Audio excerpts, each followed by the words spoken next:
Déjame contarte en qué gasté el que yo recuerdo fue mi primer sueldo.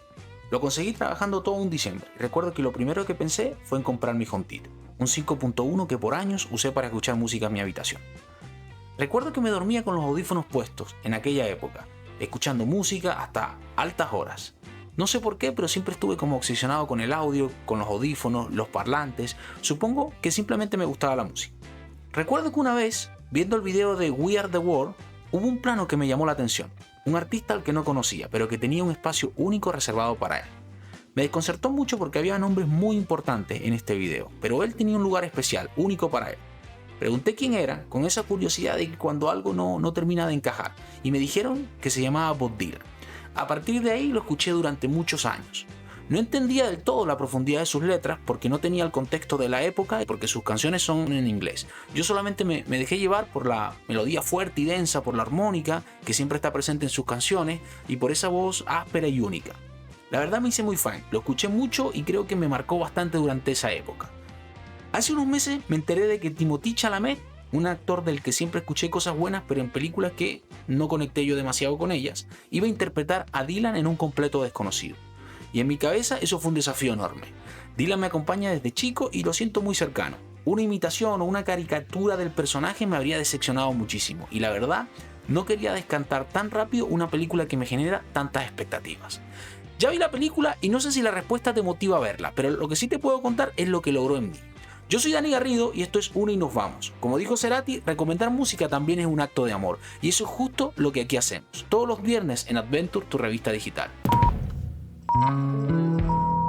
Hoy en estrenos de la semana tenemos 3 títulos bastante importantes. El 25 de julio en cine se estrena Los Cuatro Fantásticos Primeros Pasos. Marvel intenta reiniciar su saga más clásica con una historia ambientada en los años 60. Pedro Pascal lidera el equipo junto a Vanessa Kirby y Joseph King. Se enfrentan a Galactus en una versión retrofuturista del universo cinematográfico de Marvel. Ese mismo día en Netflix se estrena una película llamada Termina Golf 2. Adam Sandler vuelve como Happy Gilmore, ahora ayudando a su hija a ser bailarina. Una comedia con toques nostálgicos y con la aparición estelar de Bad Bunny, ideal para aquellos que son fans del humor clásico de Sandler. Y el 21 de julio en Prime Video se estrena Presence, un thriller sobrenatural filmado en primera persona por Steve Soderbergh, interpretada por Lucy Liu, una madre acosada por una presencia extraña en su casa, inquietante y original, un estreno que sin duda muchos han estado esperando. Estos fueron los estrenos más importantes de la semana. Como fan de Bob Dylan, admito que tenía miedo de estar ante otra biografía de la cual se hiciera una caricatura del personaje, una imitación del personaje. Me había ocurrido con Elvis, con Cantinflas y con Bob Marley. Más que interpretar al personaje se siente una imitación carente de respeto. Sin embargo, desde el primer minuto de la peli, la atmósfera que se respira es de absoluta seriedad. El actor Timothy no parece disfrazado, parece descuidado, despreocupado de su apariencia, como un humorista que se viste sencillo para que sus palabras sean las que llamen la atención. Un completo desconocido no fue dejado a manos de cualquiera y creo que este es el primer acierto de la película, dirigida por James Mangold, quien también dirigió películas como Walk the Line, que justamente cuenta la historia de Johnny Cash y June Carter, que Johnny Cash aparece en la película Un completo desconocido porque tenía una muy buena relación con Bob Dylan. De hecho, se escribían cartas y esto es algo en lo que la película pone un poquito de énfasis. Siguiendo con el director James Mangold, podemos analizar un poco la filmografía variada que tiene, muy centrada en personajes con conflictos intensos. En el 2007 inauguró 3:10 Yuma, un western moderno con Christian Bale y Russell Crowe, con mucha tensión y con mucho desarrollo de personajes. Una película que vi hace mucho tiempo pero que se las recomiendo, es muy buena. Si mal no recuerdo, está basado en una novela. Ahora no recuerdo, tendría que revisar, pero creo que está basado en una novela y después les podré dejar el dato en los comentarios en algún lugar. En 2017 estrenó Logan, una de las películas más aclaradas del universo X-Men. Brutal, melancólica y con un cierre inolvidable para Wolverine. Esta película fue bastante sorpresiva, dado que primero es una de las películas exitosas de la saga X-Men. Recuerden que X-Men ha sido una saga muy exitosa desde su primera película, desde la primera aparición de Hugh Jackman como Logan. Ha sido una saga que ha tenido mucho éxito, pero esta en particular, un poco diferente, como bien mencionaba antes, muy melancólica. Es una película que logró mucho, que tuvo mucho éxito. Y por otro lado, en 2019 dirigió Ford vs Ferrari con Matt Damon y Christian Bale. Esta es una película de la que creo no hay mucho que mencionar porque creo que todos la conocemos y que además fue nominada a Mejor Película en los Oscars. James Mangold se caracteriza mucho por enfatizar en el conflicto interno del héroe más que en la épica, con un estilo clásico, con narrativas sólidas y dirección actoral muy precisa. La peli, Un completo desconocido, se centra en dos puntos importantes: la llegada de Bond a Nueva York, parte divertida, entretenida de la peli que nos muestra las herramientas que lo hicieron destacar antes de tener un nombre. Nos muestra cómo se hace un espacio en una escena dominada por grandes como Joan Baez, Allen Ginsberg, cómo pasa de ser un completo desconocido por las calles, aprovechando cualquier momento y cualquier bar para poner a prueba su música, hasta ser el mayor exponente del folk.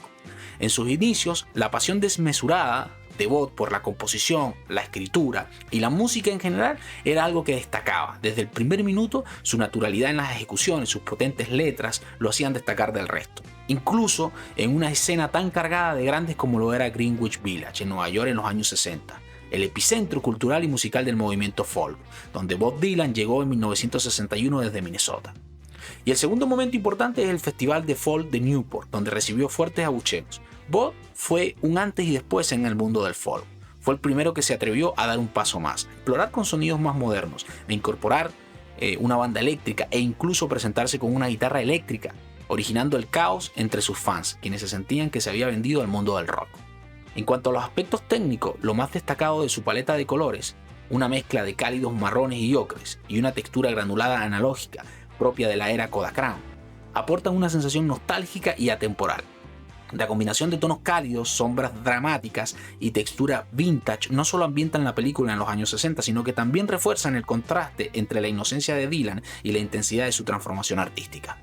Por otro lado, y creo que es el punto más fuerte de la película, Timothée Chalamet logra dar en el clavo con su interpretación, no solo porque se parezca a Dylan, sino que logra transmitir ese sentimiento de desinterés propio del personaje, en su mirada, en sus gestos, en su semblante. En general, Chalamet parece estar viviendo el momento, no haciendo que lo vive.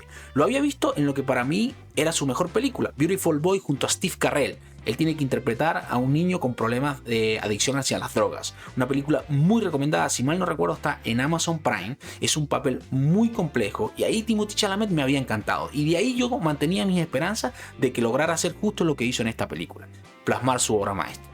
Timothée Chalamet es Bob Dylan. Antes de cerrar este primer episodio, muy corto y muy breve, quiero que te lleves algo de este espacio, que no te vayas con las manos vacías, que te lleves tarea para la casa, y en ese sentido invertí horas en ponerle el nombre a esta sección, que arranca justo ahora, con un nombre muy particular, la recomendación de la semana. Hoy traigo una banda que descubrí en TikTok, Inhaler. Es una banda irlandesa que debutó en 2021 con el disco It Won't Always Be Like This. Me llamó mucho la atención porque el sonido de esta banda se me hacía muy familiar. No fue algo que tenía claro. Me gustó de arranque, pero más porque se me hacía muy similar. Entonces, como siempre, ya me había pasado antes, decidí revisar a ver qué influencias tenía. Me había pasado con Greta Van Fleet, por ejemplo, que desde el inicio me gustó y con el tiempo me di cuenta que tenía mucho que ver con la similitud que tiene esta banda con Led Zeppelin. Haciendo la revisión fue que descubrí que se formaron en Dublín y para mi sorpresa descubrí que la banda era muy conocida por Elijah Hewson. El vocalista es el hijo de Bono. Sin embargo, la banda se ha ganado un lugar por mérito propio. Yo, sin conocerlos demasiado, les recomendaría su álbum debut, que llegó al número 1 en Reino Unido e Irlanda en su semana de lanzamiento, algo que no es menor para una banda nueva en plena pandemia. Te preguntarás a qué suena esta banda, y si investigas encontrarás cosas como que tiene esa mezcla entre indie rock, post-punk, palabras como muy técnicas, como muy musicales que no logramos entender algunos. Por eso yo te aterrizo un poco la idea. Es como escuchar una mezcla entre The Killers y Bruce Springsteen, pero con una energía muy juvenil y sin miedo a sonar pop cuando les da la gana. Las guitarras tienen ese brillo ochentero y la voz de Lijan tiene esa forma que uno asocia de inmediato con YouTube, que es lo que a mí en principio me pasó. Cuando les puse play, sentía que conocía demasiado a la banda, pero era por esa influencia muy marcada que tienen con YouTube. Me gustaría recomendar dos canciones importantes. Una que es la primera que yo escuché y que lleva el nombre de su disco debut, It Won't Always Be Like This, que no intenta reinventar la rueda. Lo que hace, lo hace bien. En un mar de bandas que se pierden entre algoritmos, Inhaler suena como una propuesta sincera, ambiciosa y con mucho por delante. Y la segunda canción que escuché, que se llama My Honest Face, que fue uno de los primeros sencillos y es probablemente su carta de presentación más potente. Tiene esta actitud de banda que sigue explorando, pero que ya sabe bien a lo que quiere sonar. Esto fue la recomendación semanal, es algo que voy a estar probando. Si te gusta descubrir bandas nuevas, propuestas diferentes, dale play a este disco, cuéntame en los comentarios qué te parece, si tienes algún tema favorito, en caso de que ya los conozcas, pero déjamelo saber en los comentarios. Esto fue recomendación semanal. Por último, me gustaría pedirte que me acompañes a grabar el contenido corto que voy a estar subiendo en las diferentes plataformas como TikTok o YouTube Shorts, y que me acompañes aquí porque creo que igual es algo que suena bien, que a mí me gusta particularmente y que lo quiero compartir con las personas que nos escuchan, ¿vale? Esto dice así: imagínate subir al festival de folk más importante del mundo, conectar tu guitarra eléctrica y recibir el abucheo del público, que sin saberlo acaba de presenciar el nacimiento del folk rock. Esta es la historia de un completo desconocido. Año 1965, Bob Dylan era el referente del folk, guitarra acústica, letras de protesta y la voz de toda una generación. Impulsado por la necesidad de moverse en direcciones diferentes y el deseo de experimentar con otros sonidos, decide cambiar la guitarra acústica por una Stratocaster eléctrica y frente a miles de personas se atreve a hacer algo que termina cambiando la música para siempre. Rompió con lo que el folk representaba, pureza acústica, mensaje política, cercanía con el pueblo. Y esto, para muchos, ese cambio no fue una evolución sino una traición. Sentían que había dejado de ser uno de ellos.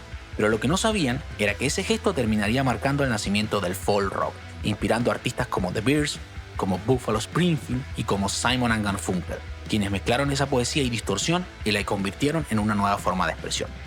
Muchos lo criticaron, pero el tiempo lo dejó claro, la música no se queda quieta.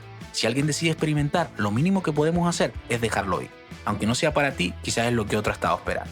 Y seguirá ocurriendo. Este mismo año, Linkin Park recibió un hate brutal al anunciar nueva vocalista. Emily fue duramente criticada sin haber tocado una nota, pero este material es para un próximo video. ¿Qué te pareció la reacción del público con Bob Dylan o lo de Linkin Park? Cuéntame lo que piensas en los comentarios. Esto fue Un y nos vamos con Dani Garrido en Adventure Tour, revista digital.